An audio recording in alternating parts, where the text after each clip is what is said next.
Hello friends, कैसे हैं आप सब। आशा करती हूँ कि आप सब बढ़िया होंगे। मैं भी बढ़िया हूँ।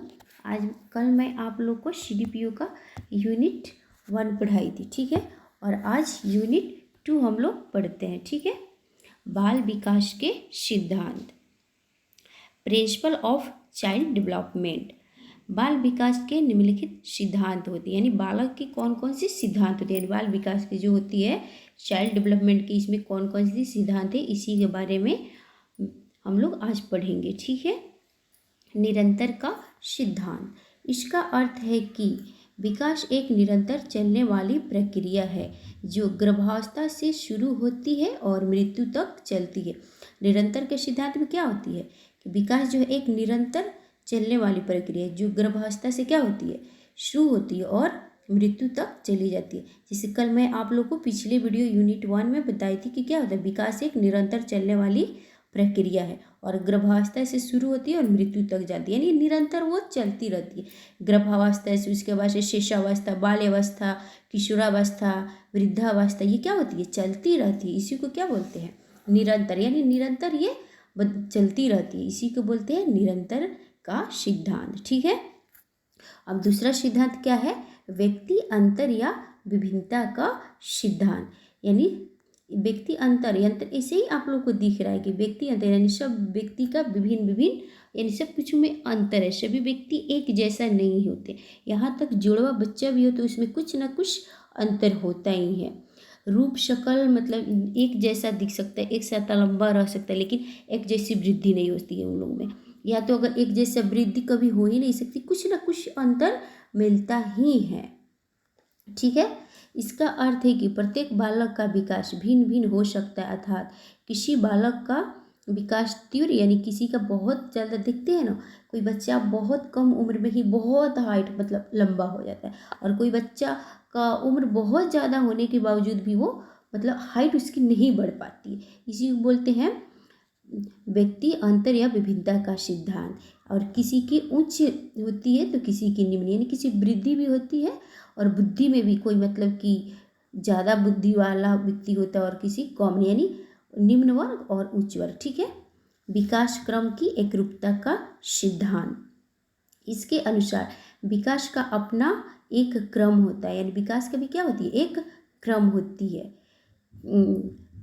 एक क्रम होती है जो बदला नहीं जा सकता, और सभी बालक का विकास इसी क्रम में होता है। उदाहरण जैसे कि प्रत्येक बालक पहले रोना, ध्वनि उत्पन्न करना, वाक्यांश बोलना, फिर पूरे वाक्य बोलना सीखते हैं। कोई भी बच्चा पहले ही अवस्था में वाक्य नहीं बोल सकते, यानी विकास की क्या होती है, एक क्रम होती है। मान लीजिए कोई बच्चा जब पैदा होता है तो पहले उसको बुलवाइए कि बेटा आप बोलिए, हमको मम्मी बोलिए, पापा बोलिए, तो क्या वो बोलेगा, नहीं। सबसे पहले वो क्या करेगा, रोता है। जब बच्चा पैदा होता है तो रोता है 1-2 मंथ, ठीक है। और जब 2 मंथ के होते हैं तो वो ध्वनि उत्पन्न करते हैं, जैसे पापा, माँ, मतलब कुछ कुछ ऐसे अपने ही शब्द में थोड़ा थोड़ा सा बोलता है, ठीक है। उसके बाद से क्या करता है, वाक्य बोलता है, पूरे पूरे फ्रेश बोल देता है, माँ, पापा। और फिर वो वाक्य क्या होता है, और फिर वो पूरा वाक्य बोल देता है, जैसे पापा आइए, मैं जाऊँगा या जाऊंगी, मतलब जैसे जैसे बड़ा होता है, यानी वो क्या होता है, वो अपना एक क्रम होता है। हम चाह के भी कोई बच्चा के बुलवा दे तो वो नहीं बोल सकता, क्योंकि उसका वो एक क्रम है। विकास का क्या है, एक क्रम है। आइए हम लोग अगला इति करते हैं। विकास की गति भी भिन्न भिन्न दर होती है, ठीक है। इसका अर्थ है कि विकास की विभिन्न अवस्थाएं, विकास की विभिन्न अवस्थाएं पर भी विकास की गति भी बदलती रहती है। विकास की गति क्या होती है, बदलती रहती है। जैसे कि शिशुअवस्था में ये गति तीव्र होती है, उसके बाद धीमी होने लगती है, और फिर किशोरावस्था में फिर से तीव्र हो जाती है। विकास की गति क्या होती है, बदलती रहती है। पहले शिशुअवस्था में क्या होती है, गति तीव्र होती है, इसके बाद फिर धीमी होने लगती है, ठीक है। यानी बच्चा शिशुअवस्था में कुछ बहुत ही बढ़ता है, ठीक है, और फिर बाद में धीरे धीरे वो कम हो रहा है, फिर किशोरावस्था में तीव्र हो जाती है। किशोरावस्था में हम लोग की शारीरिक रूप में बहुत सारे बदलाव होती है। जैसे लड़का को मतलब मूछ दाढ़ी आना, लड़कियां सबकी मतलब मासिक चक्र, ये सब बहुत सारा बदलाव होता है किशोरावस्था में, ठीक है।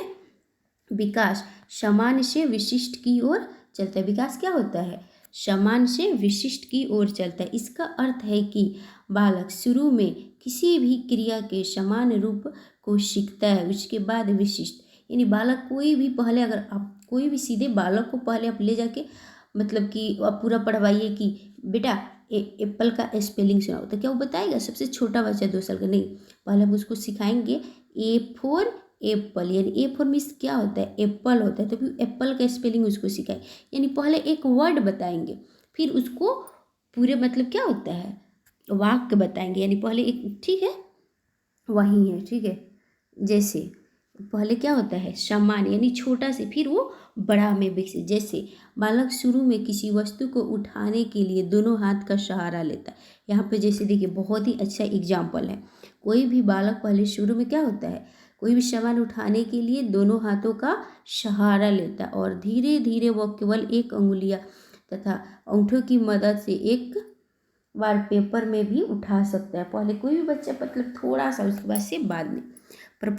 परस्पर संबंध का सिद्धांत, इसके अनुसार सभी प्रकार के विकास जैसे शारीरिक, सामाजिक, संज्ञानात्मक, संवेदनात्मक आदि एक दूसरे से संबंधित होते, यानी परस्पर संबंध, यानी एक दूसरे से जुड़े होना, उसी को बोलते हैं क्या? परस्पर संबंध का सिद्धांत। अब आते हैं एकीकरण का सिद्धांत। इसके अनुसार बालक पहले संपूर्ण अंग को और फिर अंग के भागों को चलाना सीखता है। उदाहरण, एक बालक पहले पूरे हाथ फिर उंगलियां को, फिर हाथों एक उंगलियां का एक साथ चलाना सीखता है, ठीक है। विकास की दिशा का सिद्धांत, इसके अनुसार विकास एक दिशा में चलता है। इसके 2 भाग है। पहला मस्तादुमुखी नियम, अर्थात विकास सिर से पैर की ओर होता है। पहले बच्चा गर्दन संभालना सीखता। कोई बच्चा पहले सीधे हाथ पैर थोड़ी संभाल के खड़ा हो सकता है, नहीं, पहले वो गर्दन अपनी मतलब कि सर को संभालना सीखता है, फिर बैठता है। जैसे छोटा बच्चा पहले अपने गर्दन संभालता है, फिर क्या करता है? बैठता है, फिर घुटनों के बल पर चलता है। उसके बाद यानी मामन के जैसे हम लोग आम बोलचाल की भाषा में, यानी चारों हाथ मन दोनों हाथ और पैर से चलता है, उसी को बोलते हैं घुटने के बल पे चलना। और फिर क्या होता है? तब खड़ा होकर यानी सहारा से चलता है और फिर बिना सहारे के चलता है। इसी को बोलते हैं विकास की दिशा का सिद्धांत।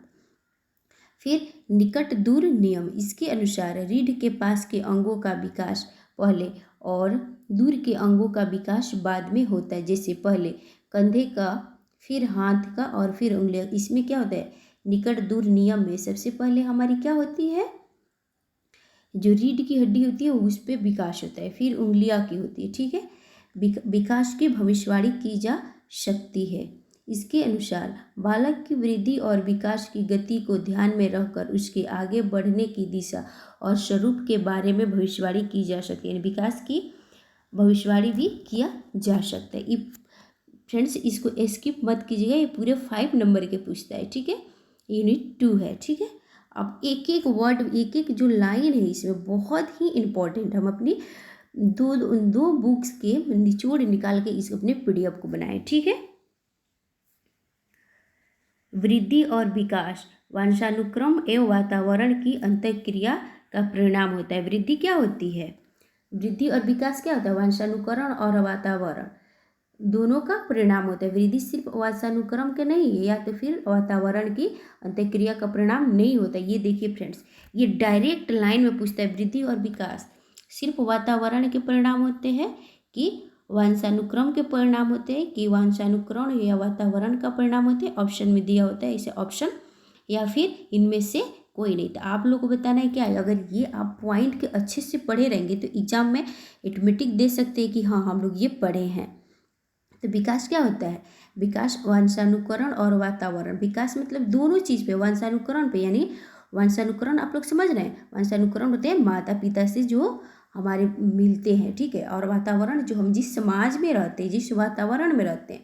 तो कोई भी बच्चा का विकास, वृद्धि और विकास कब? दोनों में सहायक होते हैं, यानी घर का माहौल कैसे, उसकी माता पिता की क्या आदतें हैं, वो सब भी मतलब बच्चे के वृद्धि और विकास पे डिपेंड करता है, और वातावरण भी। अगर सिर्फ वृद्धि अच्छा रहे, माता पिता, मान ले कोई बच्चे के माता पिता बहुत ही बुद्धिमान है, बहुत ही इंटेलिजेंट है, तो जाहिर सी बात है कि बच्चा भी थोड़ा सा इंटेलिजेंट ही होगा, क्योंकि उसमें वंशानुक्रम है, क्योंकि वो, और अगर वही बाहर का वातावरण उसका सही नहीं रहेगा तो उसका वृद्धि और विकास सही नहीं होगा, वो बच्चा भी इंटेलिजेंट नहीं हो सकता है, क्योंकि अगर उसका बाहर का भी माहौल और अंदर घर का भी माहौल दोनों सही बच्चे को मिलना चाहिए। ठीक है, अर्थात बालक का विकास कैसे होगा ये इस बात पर निर्भर करता है कि उसमें माता पिता से वंशानुक्रम में कैसे गुण मिले तथा वह कैसे वातावरण में रह रहा है। ठीक है, इन सिद्धांतों का शिक्षा में महत्व। इन सिद्धांतों से शिक्षा बच्चों के बारे में जानकारी प्राप्त कर लेता है तथा उसके अच्छे विकास के लिए उपयुक्त विधियों का प्रयोग कर सकते हैं। शिक्षार्थियों के सीखने का क्या तरीका है यह जानने में शिक्षक को सहायता मिलती है। शिक्षक इन सिद्धांतों को जानकर बच्चे के लिए उचित वातावरण उपलब्ध करा सकता है। अभी हम यूनिट 2 कंप्लीट किया। अगर आपको ये वीडियो पसंद आए तो लाइक, सब्सक्राइब, कमेंट करना ना भूलें। ठीक है, अब के लिए थैंक्स।